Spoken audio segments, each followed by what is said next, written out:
Hello and a very warm welcome to another interesting edition of the program CAC Weekly, a weekly program that keeps you abreast on the activities and achievements of the Corporate Affairs Commission. My name is Amina Jibril. In continuation of our focus on the CAMA 2020 implementation and impact on businesses, we shall today take a look at its impact on civil society organizations and other non-governmental organizations. We'll be right back after this break. Stay with us. Welcome back.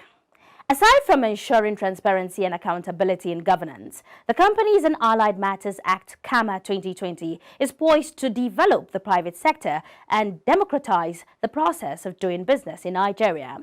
The CAMA 2020, the game changer as it is often called, is poised to further enhance and facilitate trade and investment in the country. Set for implementation in January 2021, CAMA 2020 has 870 sections which are classified into chapters on the Parts A to G. Part A deals with the composition and administration of the registry, which functions as a regulator.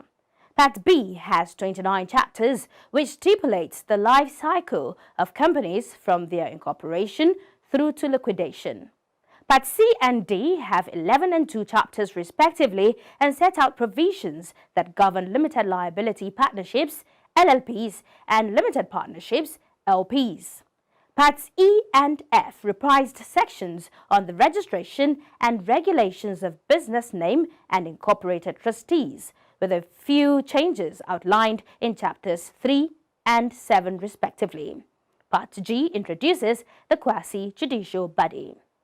An important milestone for the business sector, the CAMA 2020 removes substantially a significant number of bottlenecks that hitherto prevents market penetration by MSMEs and significantly reduces the reporting obligations and requirements that may ordinarily inhibit the growth of MSMEs. A major stakeholder in the implementation of the CAMA 2020, the Nigerian Association of Chambers of Commerce, Industry, Mines and Agriculture, NACIMA, is excited about the CAMA 2020. The second Deputy President of NACIMA, Dele Kelvin-Oye, gives an insight on the potentials of the landmark law, benefits for the private sector, and the readiness of stakeholders to partner with the CAC to ensure successful implementation. The Companies and Allied Matters Act 2020 is one of the very aggressive attempts by government to properly bring the business sector into focus. Having realized that incorporation and management of company is the first step towards investment in any country, that simplify the process and make it very easy for small businesses. Take for example now, if your turnover is less than 25 million, you don't have to do audit. And so if your company has not started business, you don't also need to file an audit before the corporate affairs. These were major bottlenecks that affected access to business for small businesses. So it's a welcome development. And the way it has also been made, there's also room for limited partnerships. Now, where if you have a partnership, you can have it just like a limited liability company. Unless you want to raise funds, then you need to now register as a limited liability. And you also have situations, one of the biggest problems for us, at the end that you want to form a company, you need to have a partner. But now you are allowed to form, if it's a private company, as an individual. So this confidentiality that normally comes with ownership and this thing now has been minimized now. So there's a legal process where you can form company as an individual. So there are several other things that were incorporated, which have made it a lot easier doing business in Nigeria. I don't have any doubt to be successfully implemented because this is a law that will regulate how you do business. It's not like any other law. So for you to be properly structured, you have to comply. And we, as even our partners, lawyers, and various professionals involved, they're already getting familiar with the law. I think the law has started because by law, once you gazette, automatically it is applicable. So the law has started, and I think the implementation was very successful. The other thing I see is there's huge opportunities for a lot of professionals who are worried that their initial sole assets have been diminished by allowing any person to be able to file to incorporation and everything. There are many ways you can form huge partnerships with the Corporate Affairs Commission by helping them to expand the implementation of several aspects of the law. I give you an example, the issue of incorporated trustee, which has been a major problem when before now, you have to get the Attorney General's consent before you can register a limited by guarantee company. Now, the law now provides that if you apply to the Attorney General, after 30 days, if he has not given you consent, you can advertise in 3 newspapers the application. After 28 days, if there are no objection, the company affairs can go ahead. So with that kind of thing, remove unnecessary discretionary issues before, where you have to go to the Ministry of Justice and you are not necessarily familiar with the terrain and the thing can take almost forever. So we are quite happy as NACIMA that the government has listened to some of our concerns, the bottlenecks, those issues that diminish applicability of laws. To some extent, I think it's a very, very significant movement towards democratizing the process of doing business in Nigeria. And I'm not surprised that we have moved from 15 steps from 2019 to 131 now on Global Index. And I think once we start this, we're definitely going to move further to better position. So Nigeria will be extremely competitive. There are also issues of insolvency, which before, if you go into a company that is gone insolvent, the option is just to liquidate.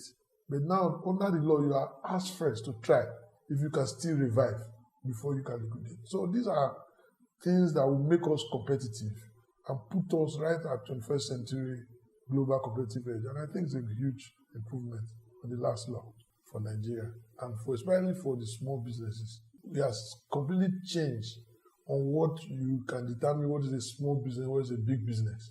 Unlike before, this thing was quite low. With inflation, it didn't make sense. But now it has moved the index up.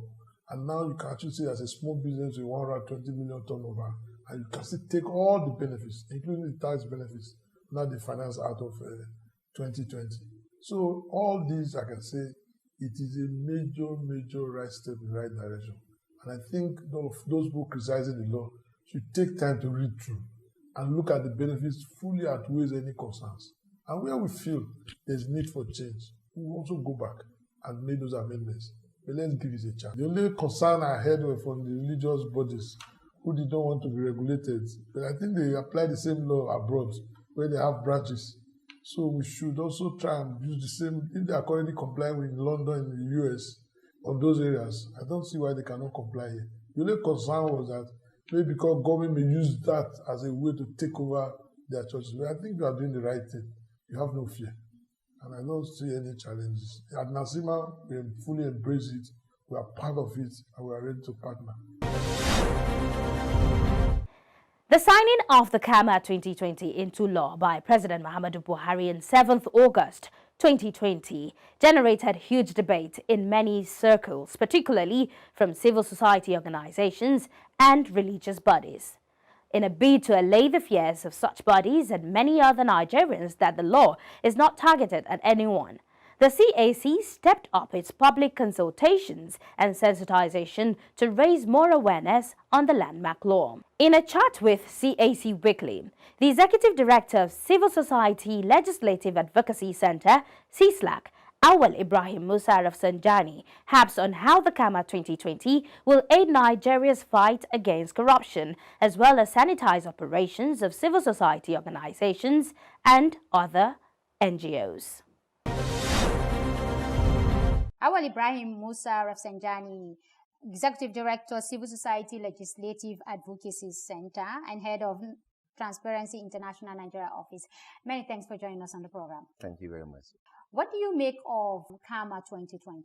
CAMA 2020 is one piece of legislation that has potential, if properly implemented, to reduce the cost of corruption, to also bring about more transparency and accountability in the business sector, and ensure that there will be more proper accountability in the way and manner in which government and individual operates and also acquire properties. What do you mean by it will help reduce corruption and ensure transparency? In what ways? There are many ways. First, as you know, there are a lot of secrecy by so many people that are actually hiding under their disposition to acquire properties that their wealth cannot be explained. Secondly, there are some people in the public sector using their position to acquire illegally or through corrupt means to acquire certain properties or even resources generally. So with the CAMA bill, particularly beneficial ownership, because the beneficial ownership is what we have been canvassing to have, because Nigeria had made commitment in the anti-corruption conference or summit that took place in 2016, where the president of Nigeria made that commitment to have beneficial ownership register, because it is through the beneficial ownership register that you will know who owns what, who acquired what, and how did he or she acquire that.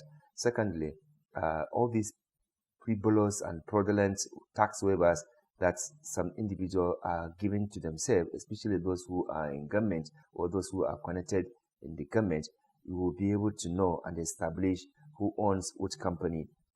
Thirdly, it will also help to ensure that we track money that are being used for financing terrorism. Without beneficial ownership and CAMA, it will be extremely difficult to expose those who are financing terrorism, those who are also doing drugs criminality. Without CAMA, it will be difficult to actually ensure that even tax properties are imposed. So there are a lot of potential benefits to minimize corruption and abuse of power. We totally support the effort to bring in sanity in the way and manner in which businesses are conducted in this country. How much do you think we're losing to corruption on an annual basis This law is now coming to address? There are a lot of figures or estimation put together. Currently, we have over $50 billion that we are losing annually within Africa, and this is as a result of illicit financial flow. That lack of legislation like this is aiding to happen. So we believe that if Nigerian government is committed to fighting corruption, they can actually use this piece of legislation to ensure that the opportunities for people to siphon public taxpayers' money will have been minimized and prevented the situation from happening. But only when there is a political will to do that. And I believe that civil society like CISLAG, we are committed to working and supporting government to ensure that the CAMA is actually succeeded, beneficial, particularly the beneficial ownership aspect is succeeded, because we need to ensure that we bring some level of sanity and decorum in the way and manner in which businesses and unexplained wealth are occurring in this country. Democracy should not be a lesson polluting. As it is now, there's a huge competition at different tiers of government, polluting and stealing and embezzlement. And law like this can help to checkmate these excesses. And that is why we believe, as CISLAG, which is the National Chapter of Transparency International, we believe that we need to do everything possible to support government to prevent this outright looting of public funds, and also using company or using business name to finance terrorism, finance drugs, and do even trafficking. Because if you don't know the identity of all these companies, they can be using their company to commit all these human rights abuses, crime against humanity. For a lot of NGOs and, NGOs, civil society and religious bodies, they've kicked against the CAMA 2020. They said it's all about, taking control of their ownership and all of that. With the law now gazetted, what does that mean for those kind of NGOs, especially NGOs whose operations and finances are shrouded in secrecy?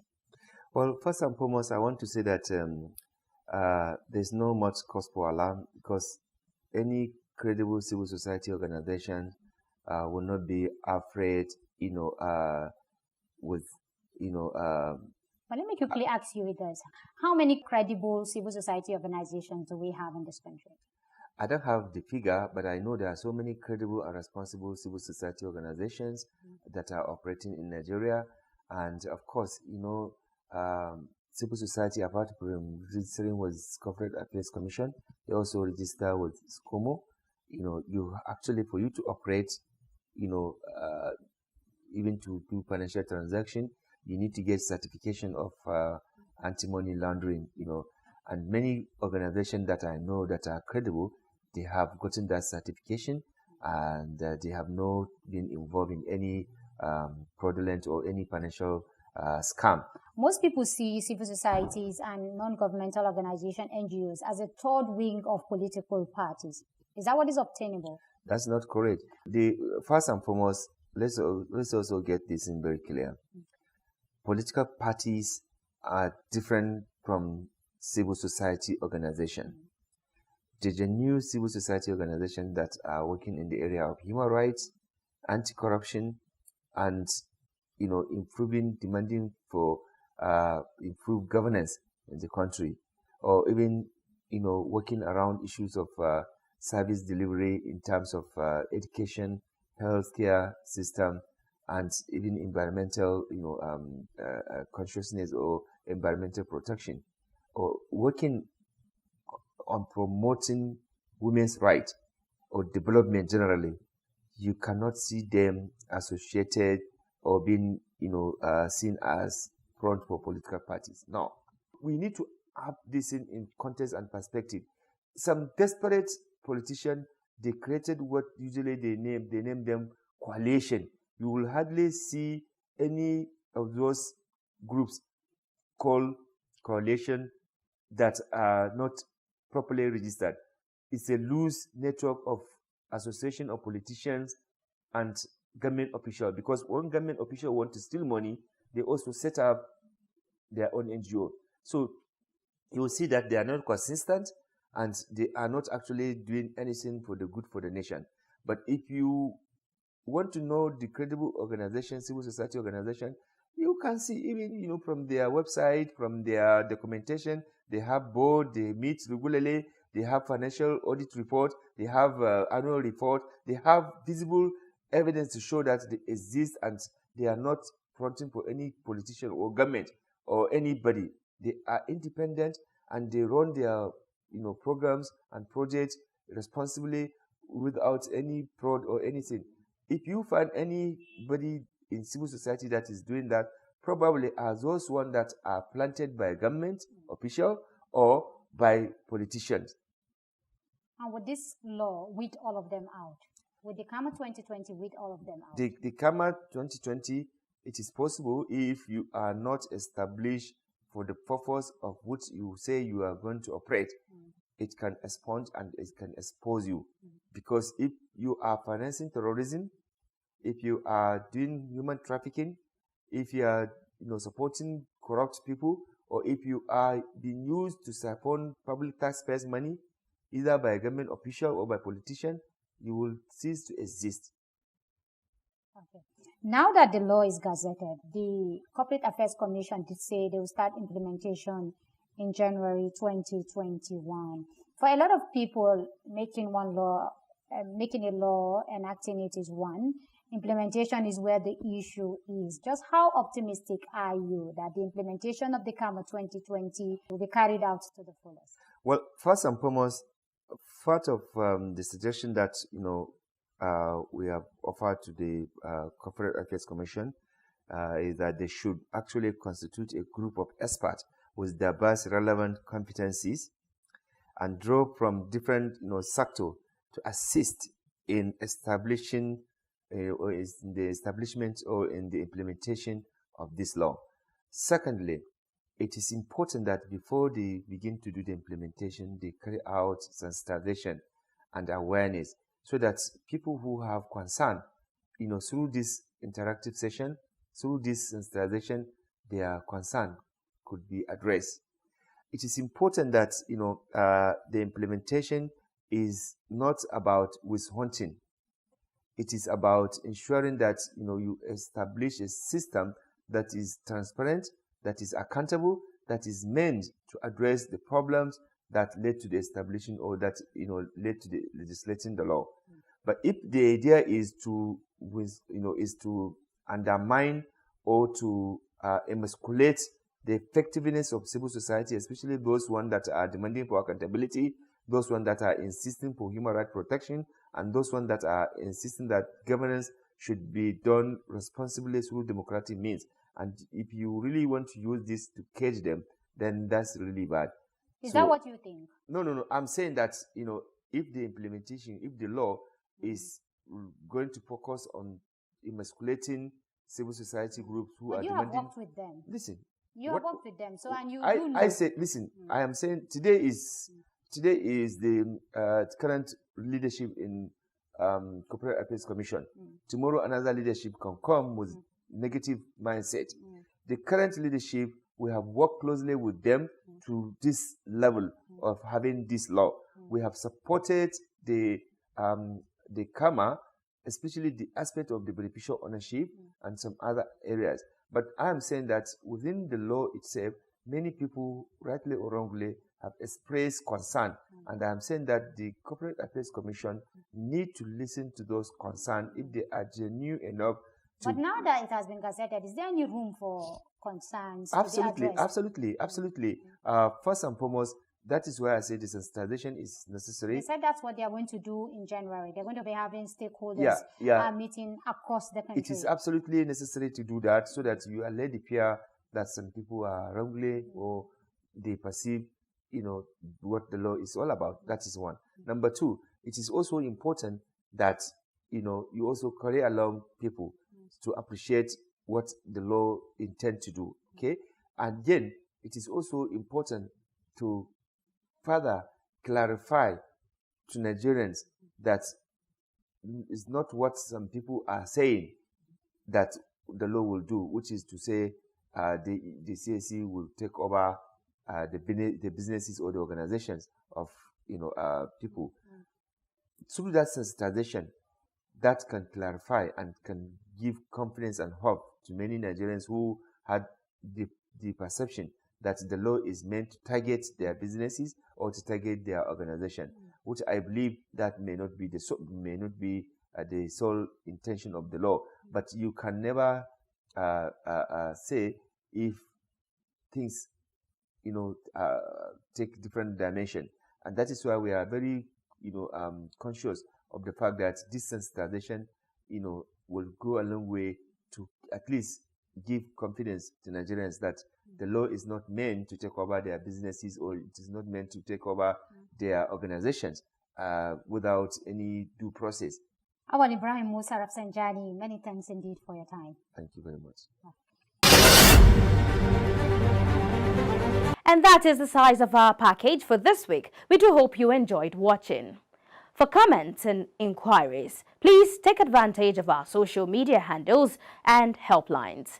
On Twitter, it is at CAC Nigeria 1. On Instagram and Facebook, it is Corporate Affairs Commission. Our email is cservice@cac.gov.ng. Our website is www.cac.gov.ng. And our helplines are 081-822-99016, 081-822-98971, 090-874-01598, 090-874-01599 and 090-874-01600. Do join us next week for another interesting edition of the program. Same time, same station. From me, Amina Jibril, and the whole team here, it is bye for now.